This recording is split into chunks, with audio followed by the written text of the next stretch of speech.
आंहाबो फिसाला सासे दंमोन माने दङ थिगना मेट्रिक पास जाबाय बिएबो पास जाबाय एमए फरायनांगौमोन एमए फरायनो होआखिसै आङो आर्टिस्टनि फिसाला नालाय बे आखिनायाव बिराद मोजां ओंखायनो फाइन आर्ट्सआव होबाय आं क'क्राझाराव दा ओरै आखिबाय थायो जेलानाखि मेट्रिक फाइनाल पास जाबाय अब्ला बिमाखौ बुंदोंमोन ओइ नोंहाजों रायलाय आं सिगाङाव बुंनांगौ आंनि खाथियावथ' थांनो हाया आं थांनो बिमाया खोन्थाबाय नै मबाइल नांगौनो मेट्रिक पास जानायनि मा मबाइल मबाइल बे पायनियाराव फरायदोंमोन माबायाव बरमायाव आं होनबाय मोजाङै फरायनोबा फराय आरो बे पायनियाराव बरमा ओनसोलाव गासिबो आंखौ सिनायजोबो मास्टार प्रफेसर सोर एबसुनि लिडार सोर साहित्य सभानि लिडार सोर इन्टेलेक्सुयेल गासिबो आंखौ सिनायजोबो बेवहाय थांनानै माबा मोनसे जुदि गड़बड़ खोनानांगौब्ला मबाइलनि खोथायाथ' बाद दोन न'आव लाबोनानै नोंखौ दानस'नानै उसुंगिदा फबना दोनगोन आं बेनिफ्राय फिसालाया बहा थांखो होननानै सोङोब्ला बै माबायाव कर'ना भाइरास जानायाव माबायाव फरायनो थांनायाव थैनायखौ मिथियाखै लाबोनो हायाखिसैना डेड बडिखौ होनना बुंगोन आं दा बेबायदि बुंनांगोन बे गथ'फ्रा जुदि मबाइल बियोबा बाइक बियोब्ला बुङोब्ला आंनो बाइक नांगौ नङाबा आङो लेखा फरायला स्कुलाव थांला फरिखा लिरला नायनि माबायदि लेखा फराया स्कुलाव थाङा एनुवेल एग्जामाव जुदि एबार 85% लाखिनो हायाबा नोंनि आथिंखौ दानस'गोन आं सोर गथ' बियो आरो मोनाखैबा लागायना हो जगासै जोनानै हो मा जोंनिहा बिमाफ्रा फिसाफ्रा बुंबाय नालाय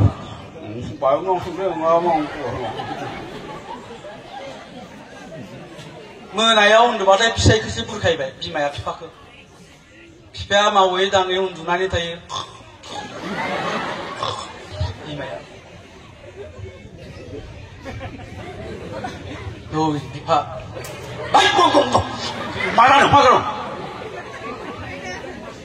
फिसालानो बाइक नांसिगौहाय खालायबाय ओंखायनो बुद्धि दिहुनबाय बेबायदिजों जानाय नङा होननानै सानसेखालि बिराद सेरेब गोसा सेरेब माने मा बुंदों नोंसिना सेरेबानो ना गेला सेरेब गोसा लानानै फैबाय गामिनिफ्राय सोरानिफ्रायबा ओमफ्राय ना मागुर एवखांनाय नाफाम एवनाय आरो अमा बेदर गोरानबो दंबावोसो फिसाया न'आव फैनाय लोगो लोगो नै बिफा लुनानै होबाय फिसाया सानबाय मासि अनदोंलै आंखौलाय दिनैलाय गोदो हाबा जाजेननायावसो बेबायदि अनदोंमोनलै सानलायबाय बियो होबाय गुगु गागा लोंनाया गुगु गागा लोंनानै फेबाय नालाय बिमा आंनि जिउ नों आंखौ एसेबां अनदों जाबायना होनबाथाय बिमाया होनबाय माबाहाय बिफा मालाय सुनिरामानबा फिसालानो बाइक बायनानै होबाय नों बाइक गंसेखौनो बायनानै होनाला मानो हाया बेलाय मानो हाया बेलाय गायनाय आगोलनो बन्द होनानै बाइकआ बायना होबाय गिदिंथिंबाय थाबाय सलायथिंबाय थाबाय गिदिंथिं बाइक मोनबाय नालाय मबाइलाबो दाम गोसानि बाइकआबो दाम गोसानि बेबायदिया माबानि आंखाल गैयालै मानि आंखाल गैयालै सेंग्राफोर गार्लफ्रेन्डनि आंखाल गैया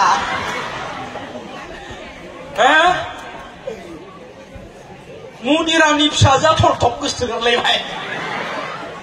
स्कुलाव बेनो समायनासिन बेखौनो मोनबाय मेगन सालायबाय आं बुस्थु नागिरदोंमोन आरो सोमसियासो लालायबाय आंलाय फंबाया लानानै गिदिंथिंबाय थाबाय गिदिंथिंबाय थाबाय गिदिंथिंबाय थाबाय ताइ मा सानफ्रामबो न'आव लायनानै गिदिंबाय थानोब्रा पारमानेन्ट खालामगानोसैलाय होननानै प्लट लाबोगारबाय 18 बोसोर जायो लाबोबाय मा जाबावगोन दा हाबाबो जाबाय 6 मास जास्लाबियावनो हिनजावाबो उसुं गोदाखै बेलेग सोरजोंबा माने रं नाम्बारजों लाइन मारियो हौवायाबो दुब्लि बारियाव थांनानै सोरबा बेलेग सिख्लाजों लाइन मारियो गारलायलायलायबाय 6 मास जायैयावनो आरो बे हिनजावखौनो बेलेगबो गोसोग्रानि आंखाल गैयालै हाबा जानायखौनो ओंखायनो मालाबा मालाबा सानो आरोखि दासो जोनोम जानांगौमोनलै होननानै बे समावसो आंबो सेंग्रा जानांगौमोनलै गारलायलालाय 15 जनसो लागौमोन आं ओरै जालाङो आरोखि थारमाने जोंनि दिनाव लाइजाम गांसे हरनोबो मास मोननै मास मोनथाम नांगौमोन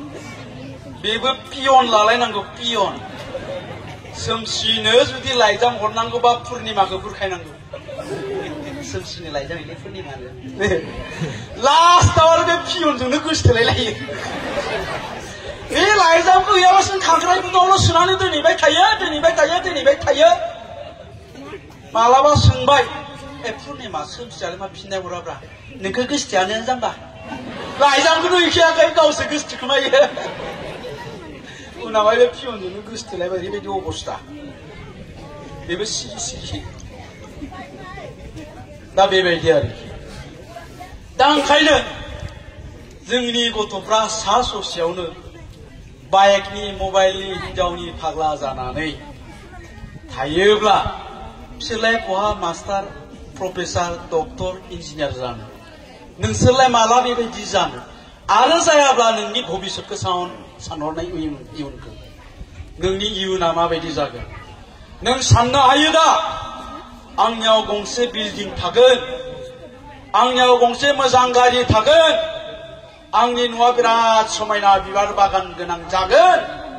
आरो बेखौ मोननो गोनांब्ला आङो दा गोसो होनानै फरायनांगोन फरायनायल' जेबो खस्थ' गैया थांखि लानानै बे थांखिखौ होसोनानै आरो जुदि सानबायब्ला दानो नोंसोर सानबायब्ला आंनो बाइक नांगौलै मबाइल नांगौ गिदिंबाय थाबानो मोनबानो जायो इन्जय रंजाबाय था मोसाबाय था एकदमबारे खै बोसोर नोंनि बैसोआ 20-22 बोसोरसिम 20-22-25 जाबाय अब्ला नोंनि दिन फैबाय नोंनि बाइक नोंनि मबाइल नोंनि गाननाय जोमनाय गासिबो नोंनि बिमा बिफानि खाथिमोन दानिया नोङो हाबा जाबाय गथ' गथायबो जाबाय मा खालामगोन नोङो दा खामला मावनांसिगोन हाजिरा मावनांसिगोन नङाब्ला बिनिफ्राय बारग'नांगौनि थाखाय जौ लोंलाबायनानै लामायाव गोलैलाबायना थासिगोन हिनजावा बाजाराव मैगं फानसिगोन बबेखौ लुबैयो दा किन्तु 20-22 बोसोर खस्थ' खालाम खस्थ'थ' नङा लेखा फरायनाया खस्थ' खालामनाया माखौ बुङो बे मिथिङाव फैनो लुबैनाय मानसि दङमोन किन्तु दुब्लि बारियाव माइ दं फैनो हायाखै बे सान्दुं गोसायाव बेखौसो खस्थ' खालामनाय होनना बुङो दा मोनायाव न'आव थांनानै नोङो कम्बल जोमनानै लेखा फरायनांगौ दुंब्रुद बेखौ खस्थ' होननानै बुङा खस्थ'आनो होनबाय आं जेन'बा बेखिनि खस्थ'खौ 20-22 बोसोरसिम खालाम 60-70 बोसोरसिम रंजा बाजा मोनजागोन मिथिबाय नोंनि नामा मा नाम बाबु ओइ खोन्था नोंखौ होनदों बै खाथियाव थानाय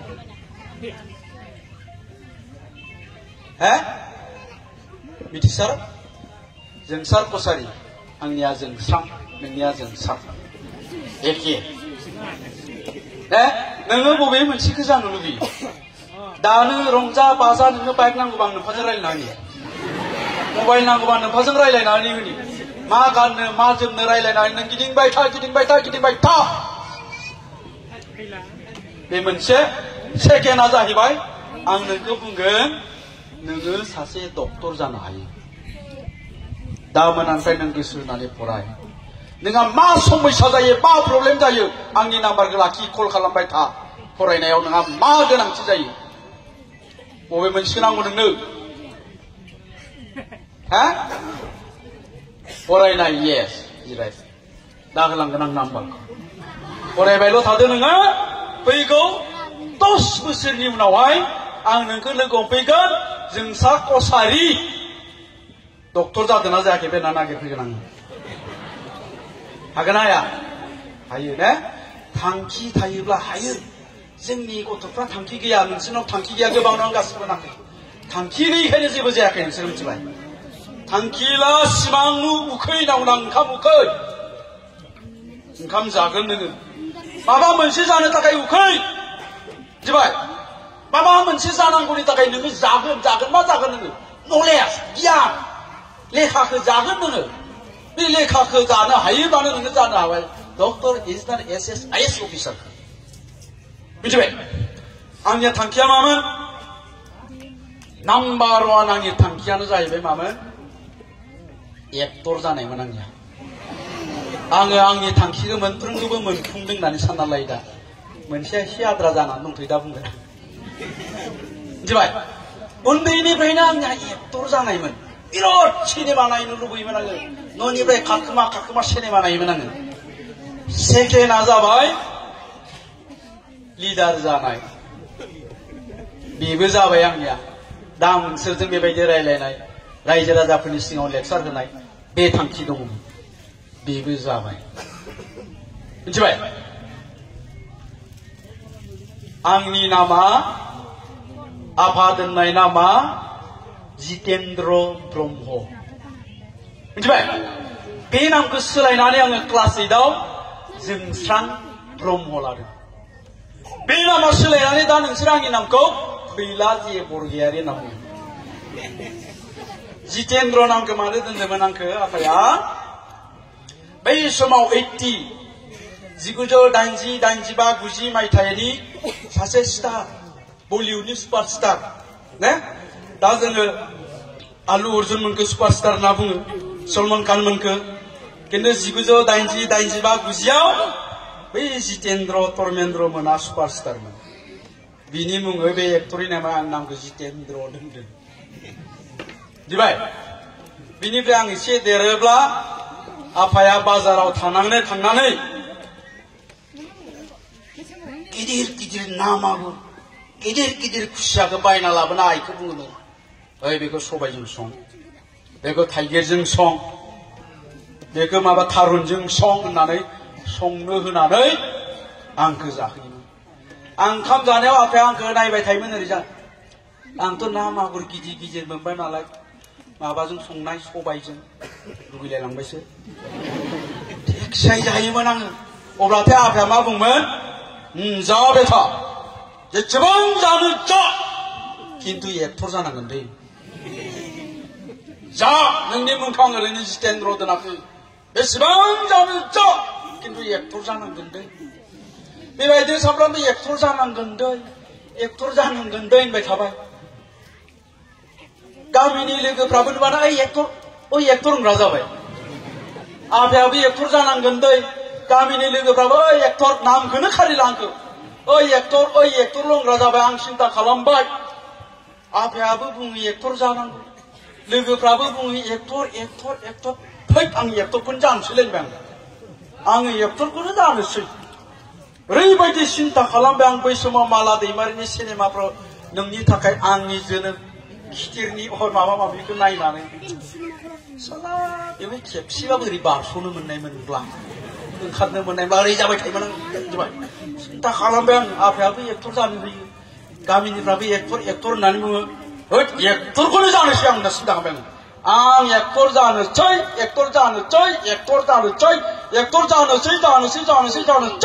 दा एक्टर जाबाय जाबाय जायाखै जाबाय बेनो दा मोनसेबो सिन्था खालाम फैलाया बुंदोंलै डक्टर जानो ना रबिन्द्रआ बुंदोंलै इन्जिनियार जानांगौनो आफायाबो बुंग्रा जाबाय माथो डक्टर जानांगौनो है आं डक्टरखौनो जानोसै आं यस दा मोनानिफ्राय गोसो होनानै फराय मिथिबाय रावबो होबथानो हानाय नङा नाथाय जुदि सिन्ताया नोंसोरनिया बेफोर गासैखौबो दोनजोबनानै गोदाव सोराव जायोब्ला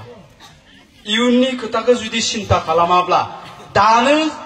सिन्ता खालामनायनि बेस्ट टाइम मोजां सम बिनिख्रुइ साबसिन सम गैया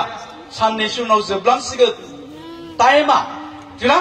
टाइमा बारग'लांबाथाय बे टाइमखौ खुनुदिन मोनफिननाय नङा दिनै नोंसोर गोरोन्थि खालामदोंबाथाय बे गोरोन्थिया मालाबाबो सुद्राय जानाय नङा बेफोर जाबाय मोनसे मोनसे सुद्राय जायै गोरोन्थि जानानै थागोन आरो बे गोरोन्थिनि थाखाय सानसे नोङो गाबनांगोन मानसिया मोनथाम रोखोमै थैयोनो मिथिबाय सोरबा गाबै गाबै थैयो ओंखायनो जोङो मालाबा गोथैखौ नायोबा बिराद मोदै गदोलै बेस्रा बिराद गाबनानै थैबाय सोरबा मिनि मिनि थैयो ओरैजाय थैबाय खिन्थु ओरै जानानै थैयो सोरबा सोरबा रागा जोंनानै थैनो मोजां फाथा हरखोनानै मानो मिथिबाय गाबनानै सोर थैयोनो थैनोसै समाव बे गासै खोथाखौ गोसोखाङो आं जिउआव मा मा मावबोखो गथ' गथायनो आङो मोनसे मोजां न' लुना होनो हायाखिसै जेबो धोन सम्पति सोरजिना होनो हायाखिसै गथ'फोरखौ मोजाङै फोरोंनो हायाखिसै गथ'फ्राबो हाजिरा खामला थेला बोनानैसो जानांबाय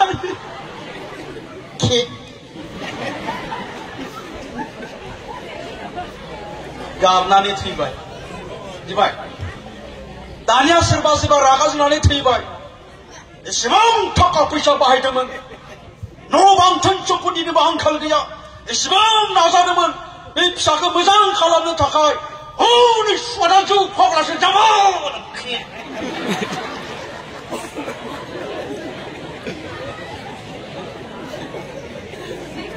अरखेनानै थैबाय रागा जोंनानै आरो मिनिनानै थैग्राफ्रा माबायदि थैयो मिथिबाय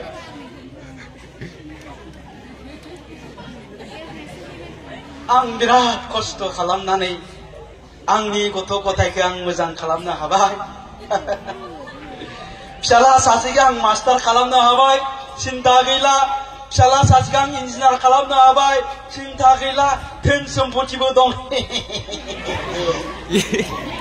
मिनिनानै थैबाय बेबायदि मोनथाम रोखोमै थैयोनो मानसिया दा मिनि मिनि थैनो लुबैदों रागा जोंनानै थैनो लुबैदों ना गाबै गाबै थैनो लुबैदों मिनि मिनि थैनांगोन थैबाबो आपत्ति गैया नङा बेबायदि आरो दा मिनि मिनि थैनांगौनि थाखाय दा थांनानै थानाय समाव जोङो माखासे खामानि मावनांगोन माखासे बिबान थागोन आं बुंदों जेबो जादु मन्त्र गैया खालि गोसो होनानै फरायनांगौ रावनिबो ब्रेना फाराग गैया बे साननायनिसो फाराग टेस्टिं नायनोबा नोंसानिया फै खर'खौ देखावना नायनाया नायगोनसो ब्रेना सानैनाबो समान नाथाय नोंनि गोसोनि साननाय हनाया आलादा आलादा बे साननायनिल' फाराग दं जोंनियाव सोरबा 90% मोनदों एखे स्कुलनि एखे क्लास एखे डेस्कआव जिरायग्रानो सोरबा मोनदों 20% मानो खारन नोंनि साननाया बिनि साननायजों आलादा बैयो सिन्ता खालामदों आं माबा मोनसे जानांगोन लेखा फरायनानै ओंखायनो आं गोसो होनि मास्टार फोरोंनायखौ गोसो होनानै खोनासंदों गोसो होदों क्लासाव आरो न'आव गोसो होनानै फरायफैदों ओंखायनो बियो 90% लाखिदों खिन्थु सासे 20% लाखिनाया माबो फोरोंबाय थाथोलै आंनिया दा बिबार बारियावसो दंहैयो गोसोआ दा स्कुल गखांनानै आं आमोखाखौ लोगोआव लानानै एन्जर जावहैनांगोनलै आमोखा सार गोसो होना खोनासं संदों सार आरो फारागा बे नंगौना नङा बेबो गोसो होनानै खोनासंनायमोनब्ला गोसो होनानै फरायनायमोनब्ला बेबो 90% लाखिगौमोन दा फारागा जोंनिया बेवहायल' दङ मिथिबायना दा बेखायनो नाया मैया नों मा सानोमोन मा सिन्ता खालामोमोन गासैखौबो बावगारजोबदो दिनैनिफ्राय गोदान सिन्था खालामदो समाय लादो आङो सासे डक्टर जागोन इन्जिनियार जागोन मास्टार जागोन प्रफेसर जागोन आंनि न'आवबो बिल्डिं जागोन आंनियावबो गंसे गारि थागोन नङा होमबा जागोन आंखौ रावबो होबथानो हाया दा एसे आलादा आलादा बुंबाय आं टपिक्सनि बायजोआव बेखिनिया बुंनांगौआबो गोनांथि दङ बेनिफ्राय आंहा दा मिटिं मोनसे दङ खोब सम्भब 1:30 जाबाय खोमा टाइमा अराङाव आं थांबावनांगौ दा बेखायनो नोंथांमोनजों उनावहाय खेबसे मोजाङै रायलायबावसिगोन जा गार्जेनफोरबो दङ दा जोंनि गार्जेनफ्रा दहाय होननाया गार्जेनफ्रा गावबागावनि गथ'खौ जुदि मोजाङै जोथोन लायोब्ला जोंनि गथ'आ खुनुदिन गाज्रि जाया जोंनि गथ' गाज्रि जानायनि आन्दोआव गार्जेननि माखासे गोरोन्थि थायो आरो बेवहाय माखासे खामला हाजिरा मावनानै जाग्रा गोरिब न'खरनि गथ'फोर बा गोरिब गार्जेनफोरबो थागोन आं नोंथांमोनखौबो बुंदों थाखा फैसा धोन सम्पतिजों जोङो गथ'खौ मोजां खालामनो हाया गथ'खौ मोजां खालामनो हायो जोंनि सानस्रिजों जोंनि साननायजोंसो आंहा गोबां थाखा फैसा धन सम्पति गोनां लोगोफोर दङ 3 ताला 4 ताला गारि मटरनि आंखाल गैया बिसोरो गथ'फोरखौ बेंगालराव फरायनो थिनहरो दिल्लीयाव फरायनो थिनहरो कलकातायाव फरायनो थिनहरो बिनिफ्राय मा एखनब्ला जों बेबायदि मालाबा टेबोलाव जिरायोब्ला बै बिफाफ्रा बुङो फिसालानो 2 लाख हरनांगौमोनलै 2 लाख हले 2 लाख माबा नांगौ मानो नांगौलै 2 लाख गाहाम माबा जुथा बायनो जता बाह जता बायनो 2 लाख जोंहा सोंनो जुथा बायनो 2 लाख दे अके थिगानो दङ नाथाय बेंगालराव फरायहैबाय 5 बोसोरनि उनाव फुजा जानानै फैयो मानो ड्राग्स एडिक्टेडसो जानानै फैदों लेखा फरायहैयाखै न'निफ्राय कौटि कौटि थाखा लांनानै बेवहाय इन्जयसो खालामहैदों थारमाने सोरबा सोङोब्ला फिसालाया मा पास जानानै फैखो MSc पास जानानै फैबायलै सार्टिफिकेटखौथ' रावबो नाया न'आव फैबा गेटदादा जानानै फैयो न'आव खुनुरुखुम बोसोरसे थाबाय बोसोरसेनि उनावहाय थैबाय थाखा फैसाजों जुदि खालामनो हानायमोनब्ला बिसोरथ' जानांगौमोन ना नङा होमबा बिसोर जानांगौमोन बेंगालराव फरायनो थिनहरदों थाखा फैसानि अभाब होआखै मानो ड्राग्स एडिक्टेड जाखो मानो पान्जाबि हिनजाव लानानै फैखो दा बेखायनो बुंनाया बे जोंनि गोरिब गुन्द्रानि फिसाफ्रानो जागोन आरो बेखौनो जों थुलुंगा हिसाबै लानांगोन नोंहा जे न'खराव जेबो गैया आं फिसाफोरखौबो होनबाय नोंहा न'खराव जेबो गैया नोंनि नोंफ्रायाबो खामला हाजिरा मावनानै जायो बेयो नोंनि थुलुंगा आङो माबा मोनसे जाथारनांगोन आंनि दिनाव आङो आफाखौ मोजाङै जाहोनोसै आंनि दिनाव आं बे न'खरखौ ग्रोम ग्रोम खालामनोसै बे थांखिखौ जुदि नों लायोब्ला बे सानस्रिया नोंनाव हाबबायब्ला बेखौ रावबो होबथानो हाया दाख्लै जे APSCनि रिजाल्ट ओंखारबाय बेवहाय मिडियायाव नोंसोर नुदोंना नुवाखै ससियेल मिडियायाव नायोब्ला नुगोन सोरबा गय खावनानै दखान होग्रानि फिसायानो जादों सोरबा खामला हाजिरा मावनानै जाग्रानि फिसालायानो बे APSCखौ पास जादों जोंनि बर'फ्राबो 15 जन पास जादों बिसोरनि गोबाङानो गोरिबनि फिसाफोर दा बेखायनो बेखौनो जोंनि थुलुंगा हिसाबै लानानै दावगालांनो नाजानांगोन थांखि लानांगोन थांखिखौ जुदि नों दिनैनिफ्राय लाबायोब्ला रावबो होबथानो हाया नोंसिनाव बे सक्तिया दंखायो बे टेलेन्टआ दंखायो बे पावारा दंखायो दा बेखायनो आं बेखौल' आसा खालामसिगोन बेवहाय थानाय साफ्रोमबो फरायसाया फैगौ 10 बोसोरनि उनाव बे ओनसोलनि साफा साफा एडुकेटेड लेखा गोरों मानसि जासिगोन साफा साफा दैदेनगिरि जासिगोन साफा साफा थुनलाइगिरि जासिगोन सोरबा डक्टर जागोन सोरबा मास्टार जागोन सोरबा प्रफेसर जागोन सोरबा इन्जिनियार जागोन आं बेखौल' सानबाय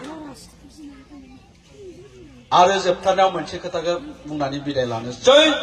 दाखालि दिल्ली महा उत्सवआव आं थांदोंमोन दिल्ली महा उत्सवआव आं जेब्ला थांबाय सासे गथ'आ आंखौ दों होसोबोदों सार होननानै आंखौ खुलुमफैदों मा जाखो बहानि नोङो सार आं बिजनीनि सानसेखालि सारा जोंनि बिजनी UN एकाडेमियाव थांदोंमोन थांदोंमोनथ' नोंथांनि बुंनायावनो आं मटिभेट जानानै दिनै दिल्लीयाव आङो इन्जिनियार फरायबाय सार आं दिल्लीयावनो थायो होननानै बुंदों दा आंबो सानसिगोन ओंखायनो फैगौ 10 बोसोरनि उनाव आं बे जायगायाव फैयोब्ला नोंसोरबो आंनि खाथियाव फैनानै बुंगोन सार नोंथां बुंनाय बायदिनो आं मास्टार जाबाय प्रफेसर जाबाय डक्टर जाबाय इन्जिनियार जाबाय आरो जुदि ओरै जायोब्ला गोदो आंनियाव नोंसिनाव फैनायाव 10 बोसोर सिगां जोंसार कसारि होननाय गथ' लोगो मोनदोंमोनलै बियो मा जानानै दंलै ओइ हाबा जानाय दुब्लि बारियावनो उन्दुनानै दं बियो बया जागोन खिन्थु ना बियो बया जागोन खिन्थु जुदि बुंब्ला बे गथ'आ माबा फरायबाय दङथ' दिल्लीयाव इन्जिनियार फरायबाय दं बास नंगौ नाङा आं सानबाय फैगौ 10 बोसोरनि उनाव नोंसोरनि गेजेरनिफ्रायनो साफा डक्टर इन्जिनियार जोनोम जागोन बे ओनसोलखौ दैदेनगोन बे ओनसोलाव गोग्गो समाजखौ नोंसोर दानो हागोन बेखौनो आसा खालामनानै आंनि बिबुंथिखौ बेखिनियाव फोजोबबाय गोजोन्थों थेंक इउ